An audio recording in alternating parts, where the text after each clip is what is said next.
Hello, Western Heights Church family. It's a rainy Wednesday morning, and I hope that you're having a good day. You know, we all have to have faith. In everyday activities, actually, we've got to have some sense or some form of faith. Think about it. When you're driving down the road, you've got to have faith in the people that are driving around you that they're going to actually do what they're supposed to do. They'll stay in their lanes. They'll stay on their side of the road. And yet, while we have faith that they will do that, we still drive defensively because it's kind of a conditional faith in a sense. We trust that they're going to do those things, but we still watch to make sure that they do, and we're prepared just in case they don't. There are other situations in life where our faith is more complete. For example, last week I had to go to the dentist. I had a cavity up here in this part of my mouth, and then a filling that needed to be replaced down here.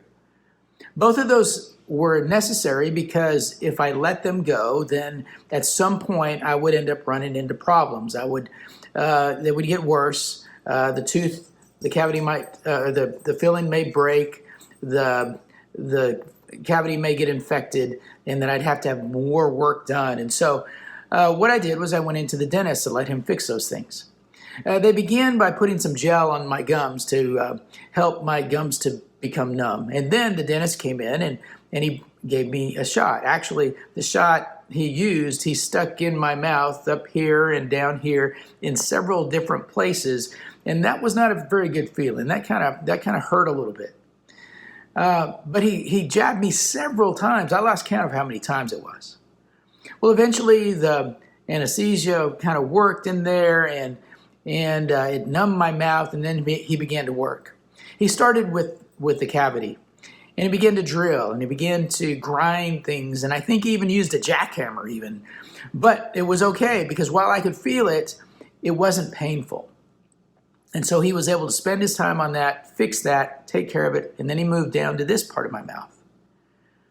Well, there he ended up prying up the old filling, and I could feel that when that came off.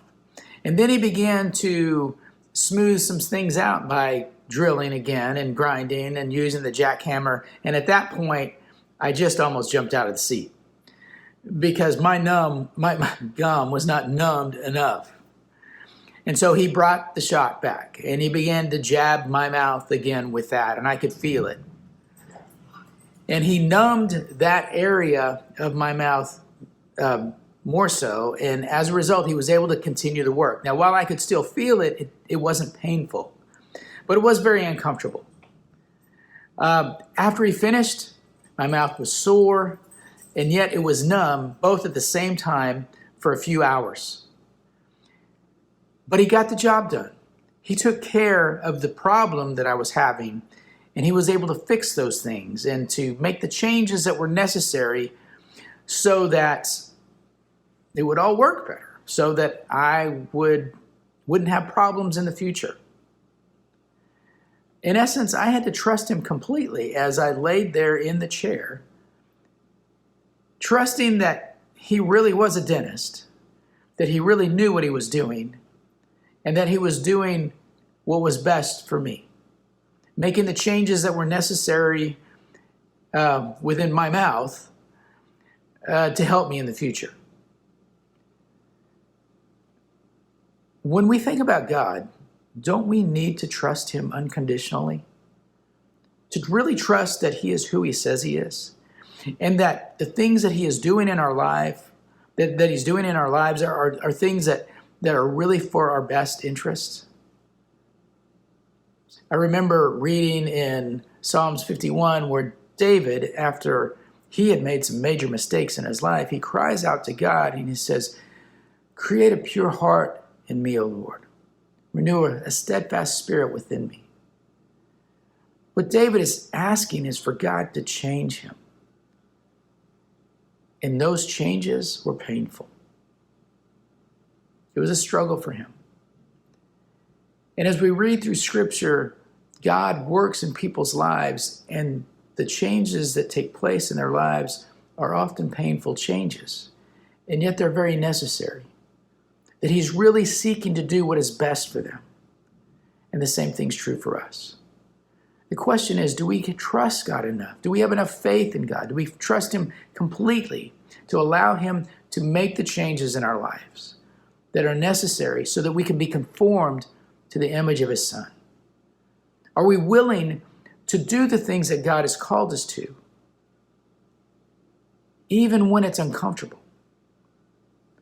My encouragement to you is that you'll trust God, not conditionally, but completely. That you will trust God to make the changes in your life, to work in your life, so that your life will be better, so that your future will be hopeful, and so that you can be a blessing to others. It might be painful, but it's oh so necessary. Trust him, because he really does love you, and he wants what's best for you.